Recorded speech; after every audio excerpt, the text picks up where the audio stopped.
बंदे तू कर बंदगी जचावे दीदार। अवसर मानुष जन्म का भाई मिले न बारंबार।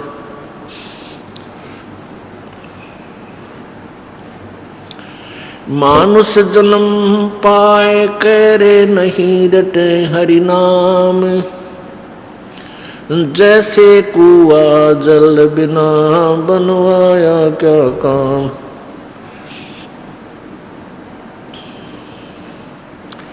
मानुष जन्म दुर्लभ है ये मिले न बारंबार।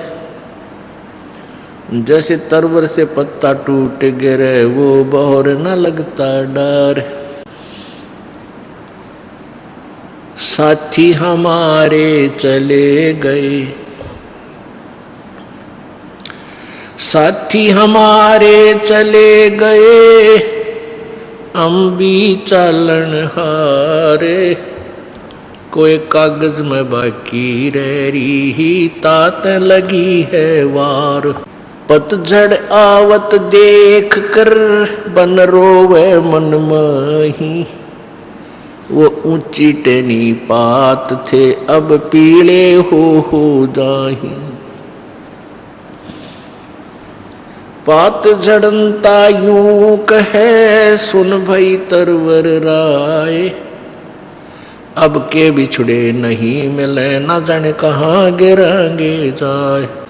तरवर कहता पात से सुनो पात एक बात। यहाँ की यह रीति है एक आवे एक जात।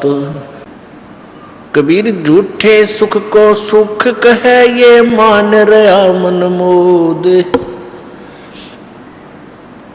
ये सकल चबीना काल का कुछ मुख में कुछ गोद। बेटा जाया खुशी हुई बहुत बजाए थाल। ये तो आना जाना लगा हुआ है जो कीड़ी का नाल। लाख गिरा से नत उठ दूती माया आद तकत की कूती। 1.25 लाख घड़िए नत बांडे अंसा उत्पत्ति पर ले डंडे। ये चतुर्भुजी भगवान कहावे हर हट डोर बंधे सब आवे। ये अरहट का कुआ लोई या गढ़ बंजा है सब कोई। कीड़ी कुंजर और अवतारा हर हट डोर बंधे कई बारा। ये कोटिक करता फिरता देखा हर हट डोर कहूँ सुन लेखा। परमपिता परमात्मा पूर्ण ब्रह्म सारी सृष्टि के रचनहार कुल मालिक कबीर देव कबीर साहब अल्लाह अकबर। ये वही परमात्मा है जिसने सर्व ब्रह्मांडों की रचना की है और जो हम सभी आत्माओं के एकमात्र मालिक हैं पिता हैं।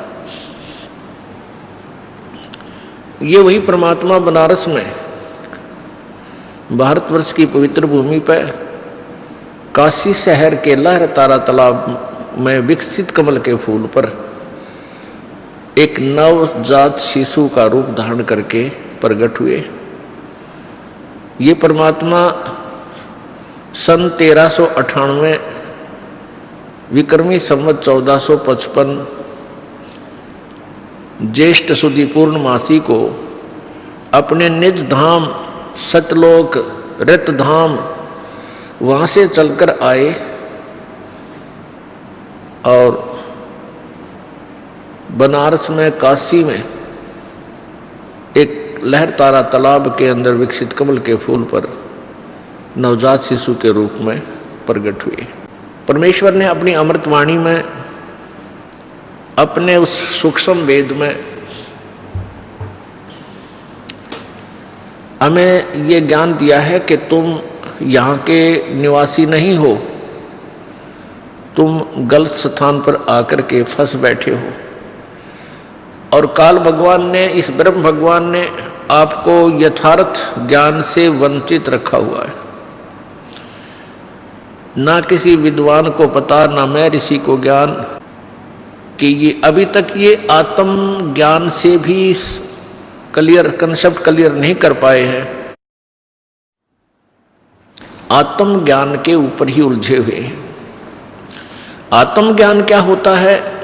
आत्म ज्ञान है अपने विषय में जानकारी, भाई मैं कौन हूं, कहां से आया हूं और यहां मेरा क्या उद्देश्य है। इस गहराई तक भी नहीं पहुंच पाते हैं।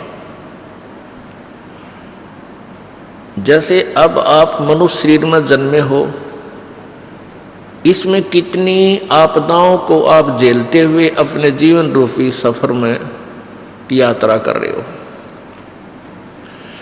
जब तक इस प्राणी के पुण्य चलते हैं, प्रारब्ध में जो लिखे हुए पुण्य चलते हैं, तब तक तो ये प्राणी बहुत सुखी नजर आता है। किसी के पास उच्च पोस्ट होती है क्योंकि वो पिछला पुण्यकर्मी प्राणी है, बहुत अच्छे संस्कार हैं उसके,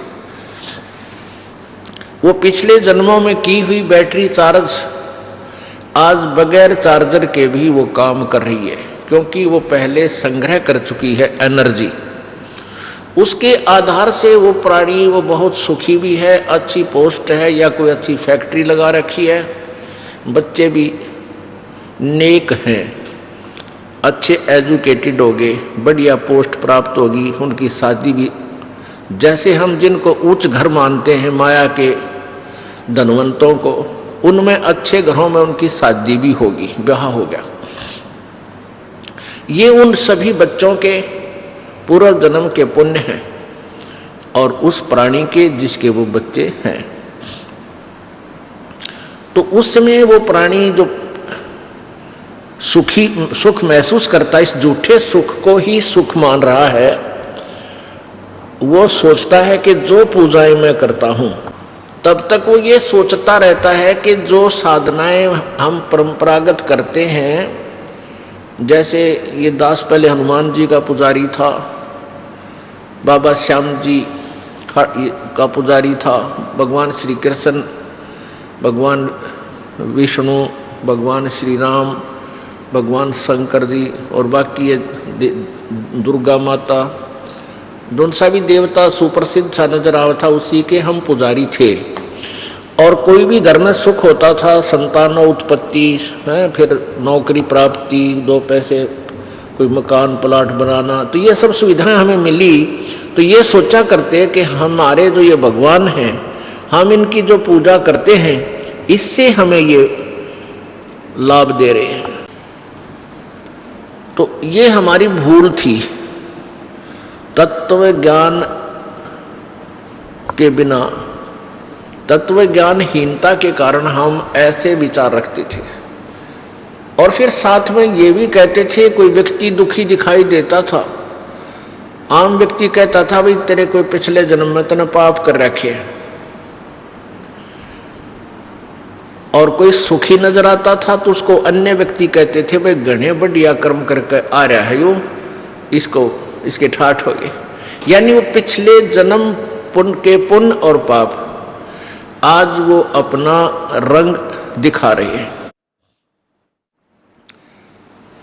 तो जब तक ये प्राणी सुखी है, इस संसारिक सुखों को सुख मानते हैं, कैसे अच्छी कोई पोस्ट मिल जाए, दो रोटी का साधन हो जावे, नौकरी मिल जावे या कोई और धंधा बढ़िया हो जावे, फिर संतान यानी सबसे पहले पुत्र हो जावे, फिर पुत्री हो जावे, और एक कार एक कोठी हो जावे, इस झूठे सुख को ये सुख मानता है। तो ये सुख, और दूसरा इस महादुखी है। अब दूसरे के पास ये सुविधा नहीं है, कोई बेचारे का हाथ कटा है, किसी की आंख नहीं है, किसी की दोनों टांग नहीं है, कोई किसी की दोनों आंखें नहीं है, और किसी के पास हैंड टू माउथ है, यानी गुजारा भी ना चलता, कोई कागज चुप के अपना गुजारा कर रहा है। तो ये पिछले जन्म का उसके पास कोई पुण्य है ही नहीं। कुछ ऐसे संस्कार होते हैं, दो प्रकार से मानव शरीर मिलता है, आज आपको वही डिटेल बताएंगे। तो ऐसे जो प्राणी अब नजर आता है कि बहुत सुखी है, और वो फिर क्योंकि सुख जितना भी उसके भाग्य में प्रभु ने लिखा है वो सुख उसको पूरा देता है काल भगवान। कई अच्छे अधिकारी, कई बड़े सेठ देखे हैं कि उनके सारे जीवन में कोई विशेष आपदाएं नहीं आई, और लास्ट में कति अंत में उनकी वो दुर्गति देखी है कि उसको देखकर कलेजा मुंह को आवे। और कुछ ऐसे भी पुण्यकर्मी प्राणी थे कि वो पहले सारे जीवन में भी स्वस्थ भी रहे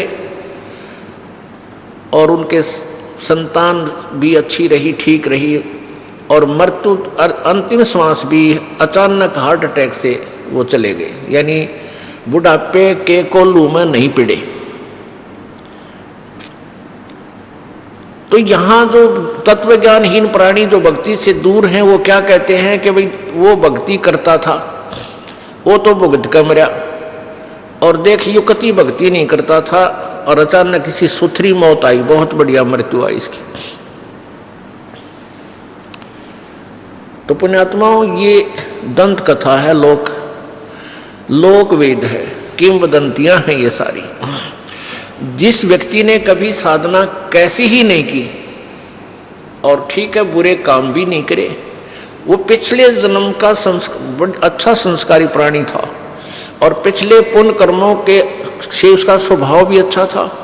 इस जन्म में भक्ति नहीं की लेकिन पाप भी विशेष नहीं किए, तो पिछले पुण्य जब तक उसके चले ये जीवन बिल्कुल पूरा का पूरा जीवन भी हमें ऐसा लगा जैसे वो सुखी ही रहा।